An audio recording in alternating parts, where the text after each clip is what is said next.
அதாவது ஆகம மீறலும் தமிழ்நாட்டில் உள்ள மக்களுடைய கலாச்சாரங்களும் பண்பாடும் தமிழ் மரபும் ஆன்மீகத்தில் உள்ள நம்பிக்கை கொண்ட முருக பக்தர்களும் அனைவருமே இதுல என்னன்னா ஒரு பேர் அபாயமாக இருக்குது. ஏன்னா ஓட்டு அரசியல் வாக்குக்காக சேகரித்து தீர்மானம் போட்டிருக்கிறாங்க. அதே போல பார்த்தீங்கன்னா அண்ணாமலையோ நயனா நாகேந்திரனோ பவன் கல்யாணோ போன்றவங்க எல்லாருமே ஒரு வெறும் தமிழ் கடவுள் முருகனுக்காக அப்படின்றத எதுவுமே பேசல. முழுக்க முழுக்க இரண்டும் கலந்து ஆன்மீகத்தையும் அரசியலும் கலந்துதான் பேசியிருக்காங்க. நான் சென்னை உயர்நீதிமன்றம் மதுரை கிளையில இந்த அறுபடை வீடு முருகன் 6 கோயில்களிலுமே வடிவமைத்து அங்க சாமியை வச்சு நாங்க வழிபட செய்ய போறோம் அப்படின்னு சொல்லி இந்து முன்னணி சொன்னாங்க.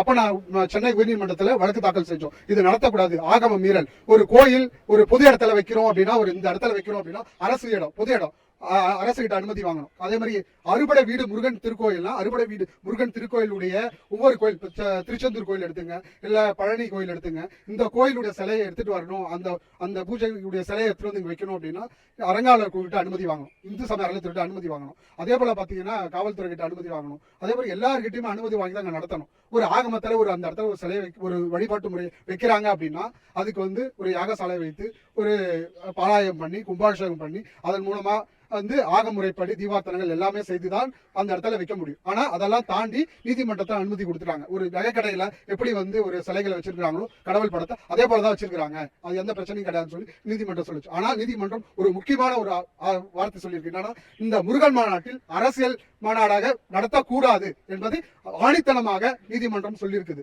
ஆனா அந்த உத்தரவை மீறிதான் இன்று இந்து முன்னணி மாநாடு நடைபெற்றது. ஒரு நீதிமன்ற உத்தரவை ஒரு காட்டில் பறக்கப்பட்டிருக்கு. இது ஒரு அரசியல் சட்டத்துக்கு விரோதமாக இந்த மாநாடு நடைபெற்றிருக்கிறது. இது முழுக்க முழுக்க தமிழ் மக்களும் இந்து மக்களும் முருக பக்தர்களும் ஆன்மீக பக்தர்களும் தமிழுக்காக வழிபட்டுள்ள தமிழ்நாடு மக்கள் அனைவருமே இது பேர் அதிர்ச்சியிலும் ஒரு கேவலமாக ஒரு ஆரிய பண்பாட்டுக்காக ஓட்டு அரசியலுக்காக இந்த மாநாட்டை பயன்படுத்து. நீங்க அதுக்கு ஓப்பனா சொல்லிட்டு போயிடலாம், இது நாங்க அரசியல் மாநாடு நடத்திட்டு போறோம் அப்படின்னு சொல்லி ஒரு ஆன்மீக நம்பிக்கை கொண்ட பக்தர்கள் அனைவரும் வர வச்சு ஒரு ஓட்டு அரசியலுக்காக காவி சிந்தனையை பூசி அதில் முஸ்லீம் கிறிஸ்துவ இந்து 3 பேருடைய பிரச்சனைகளும் சேர்த்துதான் அதில் பேசியிருக்கிறாங்க. அப்ப இது ஒரு தமிழ் சமய பண்பாட்டுக்கு விரோதமானது என்பதை நாங்கள் பார்க்கிறோம். இதை அர்ச்சகர் பயிற்சி பெற்ற மாணவர் சங்கம் இதை வன்மையாக கண்டிக்கிறது.